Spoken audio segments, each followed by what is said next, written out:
కథలెన్నో చెప్పారు, కవితల్ని రాశారు, కాలాలు దాటారు, యుద్ధాలు చేశారు. ప్రేమలో తప్పు లేదు, ప్రేమలో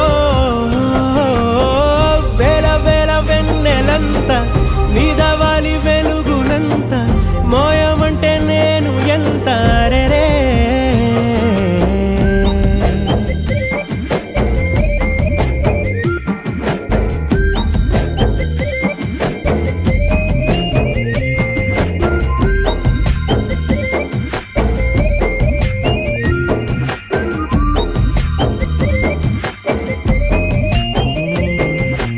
ఆకాశం తాకాలి అని ఉందా, నాతో రా చూపిస్తా.